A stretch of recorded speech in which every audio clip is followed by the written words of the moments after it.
So we're moving to my right with Tim Karr, who is the Senior Director of Strategy for Free Press, which is an organization based in Washington, D.C., although Tim lives in my now hometown of New York. Tim.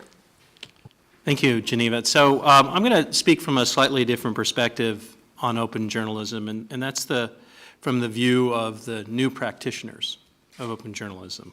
Although my own history is working as a professional journalist for the last 20 years, I'm sorry, for a little longer than that.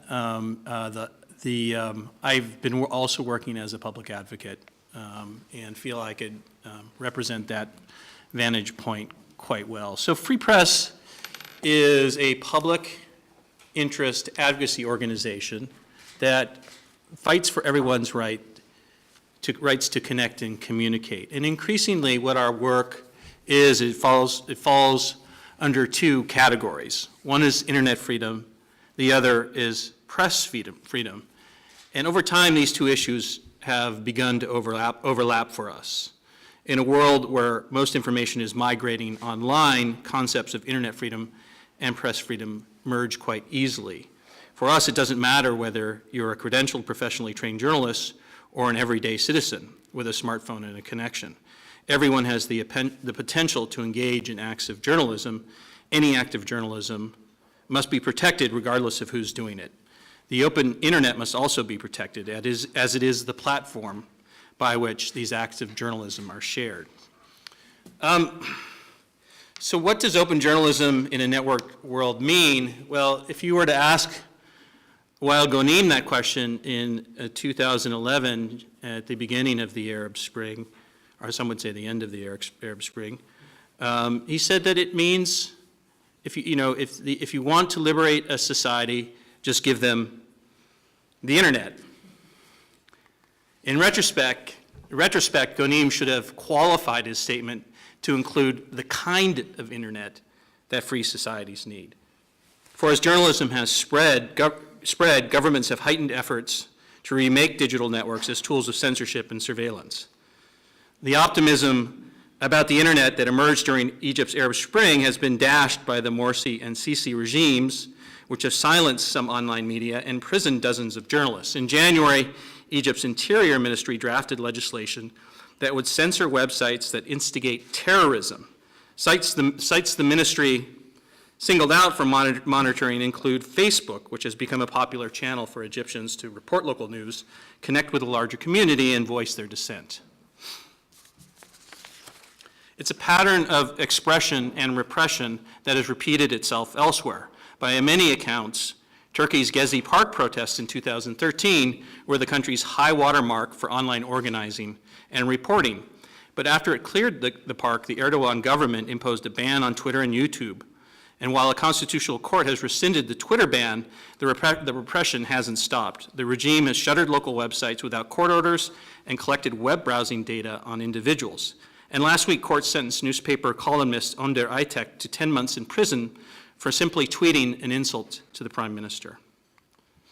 In Kiev, some of the best reporting during the Euromaidan protests came from the community of live streamers, people who are using smartphones, streaming apps, and network connections to provide viewers online with a live video record of the protests. And yet the aftermath in Ukraine has featured a crackdown against journalists so severe that the OSCE media freedom representative has had to intervene almost on a daily basis. These pro-democracy movements have evolved into a digital game of cat and mouse. Journalists and activists have had to devise ingenious new ways to get around firewalls, while repressive authorities deploy new technologies to turn the web into a surveillance and censorship machine. Today, in 2014, when asked whether the internet has been a force for good or evil, scholar Zeynep Tufekci will answer simply yes. What Zeynep means is that the internet freedoms won't survive unless people everywhere mobilize to protect our rights. I realize that in order to break the cycle of expression and repression, we must look deeper at the tools that protesters and reporters use and ask whether they further the cause of internet and press freedom or make these network journalists more vulnerable. So I spent several weeks with Occupy Wall Street in New York City. I would take pictures of people speaking to the public, people holding signs, people speaking to the media while holding signs. I took thousands of photographs, and as I was sorting through these images, I noticed something in my pictures. The media noticed something in my pictures that was everywhere, but it wasn't traditional media, though they showed up soon enough at the Occupy Wall Street. It's something that Harvard's Jonathan Zittrain calls generative media. These were digital cameras and recorders, but the most ubiquitous form of media was the smartphone. People were using smartphones to take pictures, make calls, check email, and text friends. But they were also using the smartphones to record authorities as they arrested people. Oftentimes, these new journalists were themselves targeted for participating in these acts of journalism. My colleague Josh Stearns kept a running tally of the journalists' arrests. By the time the Occupy encampments were cleared, some 75 journalists had been arrested. The Occupy movement itself was very media savvy. They set up their own media center in Zuccotti Park to get information about Occupy out to the public. The goal of the media center was to create and share information without having to rely on traditional news outlets, or what they called the mainstream news filter. And they were immensely successful at this, but the use of new network media to circumvent old traditional media presented a new set of risks. Here's how it worked. The goal was to connect events on the streets with people wherever they were. To do that, protesters and journalists relied upon social media connections connected by wireless networks. This information loop had 4 layers of intersection. The first layer was devices. Devices, most commonly the smartphone. The second layer were applications. Applications included popular services such as YouTube, Twitter, Spotify, and Facebook, but they're also using more sophisticated means like Ustream and Livestream, which allowed them to stream live videos. The third layer were networks. These applications rode on a wireless network, and in the US, these services are provided by a small handful of telecommunications giants, companies like AT&T and Verizon. And fourth, is the community formerly known as the audience. The last layer is, of course, important because in the world of social media, audiences are more than passive observers, but able to comment back and forth and start a new conversation. When this worked well, they created a virtual feedback loop where information on the scene was shared with many. Using social media's unique properties, those people could then share the information with others or respond to or ask questions of the reporter on the ground. But it didn't always work, as there were vulnerabilities at every layer. For example, devices are very vulnerable. They can be spied upon.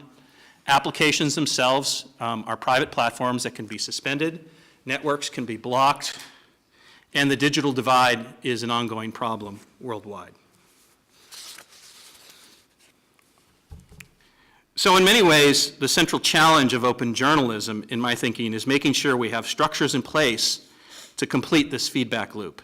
These structures often mean policies, but they can also be enacted by other means.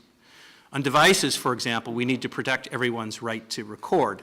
The understanding that when you are in a public place with a cell phone, you have a right to record anything around you. We also need to adopt better technologies and practices on devices. There are a number of organizations that are helping citizen journalists make better use of their cell phones. There are devices that will wipe your record if it gets confiscated by the police.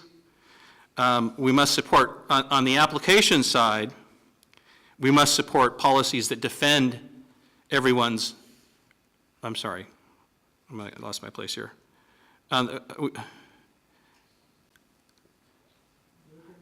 Yes, of course. On the application side, we need to create platforms that are more transparent about every decision to block content. There is an effort to get Facebook, to get Twitter, to get Google, and other companies that host these platforms to join a global network initiative where they establish and enforce some standards for protecting free speech.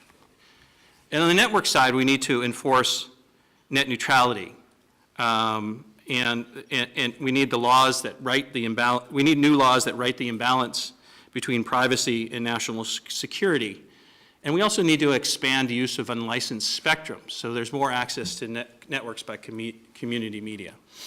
And finally, with the audiences, we need to fund private and public build-out, support community networks, give internet users better choices they need. It's important to remember, as we talk about open journalism, that worldwide only 40% have access to the internet, and it's highly concentrated in developed countries. Africa, for example, only 16% of the people have access. So if we are to create this virtuous loop, we need to address the digital divide.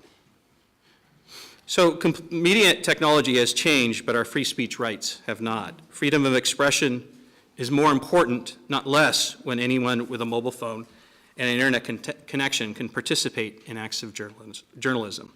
Completing this open journalism feedback loop is the work I do at Free Press. Thank you. Thank you, Tim. I think we've already got some interesting issues developing on this fundamental question of the role of journalists. We've been talking now about activists, and you mentioned these new journalists, and then later you said acts of journalism. It's interesting territory, so we'll return to that.